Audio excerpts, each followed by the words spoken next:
அதாவது முடி கொட்டுறது, பல்லு விழுகிறது, சீக்கிரமாக பல்லு விழுகிறது எல்லாத்துக்கும் என்ன காரணம்? இந்த உப்பு போட்டு சமைக்கிறோம்ல, அரிசி, கேழ்வரகு, கோதுமை, இதில் வந்து நம்ம உப்பு போட்டு சமைச்சு சாப்பிட்றோம்ல, இந்த உணவுகள் தான் முடி கொட்டுறதுக்கு காரணம். அப்புறம் வந்து பல்லு விழுகிறதுக்கு காரணம். எல்லாத்துக்கும் காரணம் இதுதான். இது வந்து நரம் மண்டலத்தை கடுமையாக பாதிக்கும். ஏன்னா நம்ம உப்பு போட்டு சமைச்சு சாப்பிடுகிற அந்த அரிசி, கேழ்வரகு, கோதுமை இது அளவுக்கு அதிகமான வலிமையை தருகிறது. அப்போ இந்த மனித உடம்பு நாடி நரம்புகளால் அந்த வலிமையை தாங்கிக்க முடியல. இந்த இயந்திர அறிவியல் உலகில் நாம் வாழ்வதற்கு, போராடுவதற்கு, உழைப்பதற்கு நமக்கு அளவுக்கு அதிகமான வலிமை தேவைப்படுகிறது.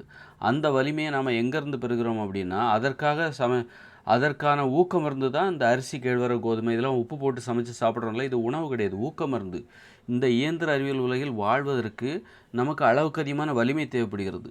வெறும் பழங்கள், காய்கறிகளை சாப்பிட்டுட்டு இந்த இயந்திர அறிவியல் உலகில் நம்மளால் வேலை செய்ய முடியாது, உழைக்க முடியாது, வாழ முடியாது. இது ரொம்ப பிரம்மாண்டமான உலகம், எளிய உலகம் கிடையாது, வன்மையான உலகம், இது ஆபத்தான உலகம். இந்த உலகம் அழிவுகள் சூழ்ந்தது. அப்போ வந்து நீங்கள் வந்து அழிவை பற்றி கவலையப்படாமல் தைரியமாக நீங்கள் வாழணும்.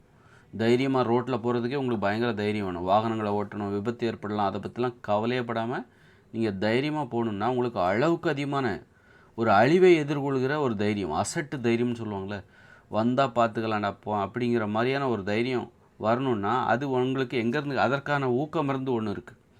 சும்மா காய்கறி பழங்களை சாப்பிட்டிங்கன்னா பாதுகாப்பாக வாழணும்னு தான் நினைப்பீங்க. இந்த அழிவை எதிர்கொள்கிற அந்த தைரியம் உங்களுக்கு வராது. அது எந்த தேவையே இல்லை. அது அப்படி ஒரு தைரியம் வந்து எந்த உயிரினத்துக்குமே கிடையாது. அழிவை எதிர்கொள்கிற தைரியம் எந்த உயிரினத்துக்குமே, உயிர்களுக்கு அப்படி ஒரு தைரியம் கிடையாது. அப்போது வந்து அழிவை நோக்கி போகிற தைரியம் இருக்குல்ல, வா என்ன பார்த்துக்கலாம் அப்படின்னு சொல்லி, அது வந்து மனிதர்களுக்கு இந்த போரிடுறது, இந்த குண்டு போடுறது, அழிக்கிறது எல்லாம் அதான் காரணம். இந்த உணவுனால் வந்து அப்போ இது அந்த அழிவை நோக்கி போகக்கூடிய அந்த தைரியத்தை உங்களுக்கு எது கொடுக்குதுன்னா, நாம் சாப்பிட்ற இந்த உணவு இருக்குல்ல, இது வந்து உணவு கிடையாது, ஊக்க மருந்து. அதாவது பச்சையாக இருக்கிற வரைக்கும் தான் அது உணவு. அதை நீங்கள் சமைத்து விட்டால் ஒன்று இன்னொன்றாக மாறிவிடும். அப்படி இருக்கும்போது நீங்கள் பச்சையாக இருக்கிற உணவை சமைத்தாலும் அது எப்படி உணவாக இருக்கும்? அது மருந்தாக மாறிடும், ஊக்க மருந்தாக மாறிவிடும். இந்த உலகத்தில் வாழ்வதற்கு, இந்த இயந்திர அறிவியல் உலகில் வாழ்வதற்கு, அழிவை நோக்கி மரணத்தை எதிர்கொள்வதற்கு, ஒரு பாதுகாப்பற்ற வாழ்க்கை வாழ்வதற்கு, ஒரு அடிமைத்தனமான ஒரு வாழ்க்கை இது. நீங்கள் ஒரு கம்பெனியில் வேலை பார்க்குறீங்க, உங்களுக்கு மேனேஜர் யாருன்னே தெரியாது, அவரெலாம் உங்களை வேலை வாங்குவார். அப்போது உங்களோட சின்ன வயசாக இருக்கும், அவர் உங்களோட அதிகமாக படிச்சிருக்காருன்னு சொல்லி அவரெலாம் வேலை வாங்குவார், அவருக்கெல்லாம் நீங்கள் வணக்கம் போட்டு வேலை பார்க்கணும்.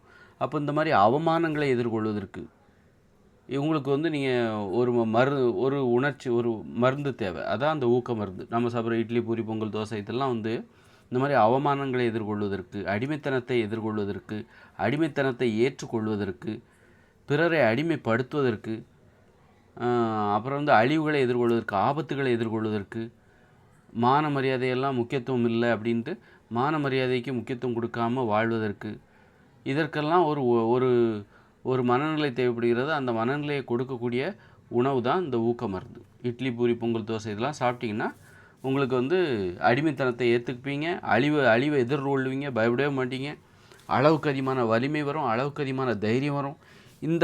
இதான் வன்முறை உணர்ச்சிங்கிறது. இந்த உணர்ச்சிகளை இந்த மனித உடம்பால் தாங்கிக்க முடியாது. ஏன்னா மனித உடம்புக்குன்னு ஒரு இயற்கையான ஒரு திறன் இருக்குது. நாம் சாப்பிட்ற உணவு வன்மையான உணவு, வன்மையான தைரியத்தை, அளவுக்கு அதிகமான தைரியத்தை, அளவுக்கு அதிகமான வலிமையை தருகிற உணவு இது. அடிமைத்தனத்தை ஏற்றுக்கொள்கிற உணவு. அப்படி இருக்கும்போது இந்த நாடி நரம்புகள்லாம் அதுக்காக படைக்கப்பட்டதில்லை. நமது நரம்புகள் இருக்குல்ல, இது வந்து இயற்கையானது. ஒரு அடிமைத்தனத்தை எல்லாம் ஏற்றுக்காது, அவமானத்தை, அழிவுகளை நோக்கி போகிறதுக்கு அதன திறன் வந்து நம்ம நாடி நரம்புகளுக்கு கிடையாது. அப்படி இருக்கும்போது நம்ம இந்த மாதிரி உணவு சாப்பிடும்போது இந்த நாடி நரம்புகளுக்கு அளவுக்கு அதிகமான வலிமை, அளவுக்கு அதிகமான தைரியம், அழிவு நோக்கி போகும்போது நமக்கு நடுக்கம் தான் ஏற்படும், பயம்தான் ஏற்படும். அப்போ அதெல்லாம் எதிர்கொள்வதற்கு ஒரு ஆற்றல், அந்த ஆற்றலை தருகிற உணவு தான் இது. அதுக்காக தான் நம்ம இதை சாப்பிட்றோம். நீங்கள் வெறும் உப்பு போடாமல் பச்சை காய்கறிகளை சாப்பிட்டிங்கன்னா நீங்கள் வந்து இந்த மாதிரி ஒரு இயந்திர அறிவியல் உலகத்திலே வாழவே மாட்டீங்க. ஒரு அமைதியான இடத்த நோக்கி நீங்கள் போயிடுவீங்க. ஒரு கிராமம் அல்லது ஒரு நல்ல பசுமையான இடம், அந்த மாதிரி அமைதியாக இருக்கணும். இந்த மாதிரி பரபரப்பு, நகர நெருக்கடி, இரைச்சல், விபத்துகளுக்கான ஆபத்துகள் இதெல்லாம் உங்களுக்கு பிடிக்கவே பிடிக்காது.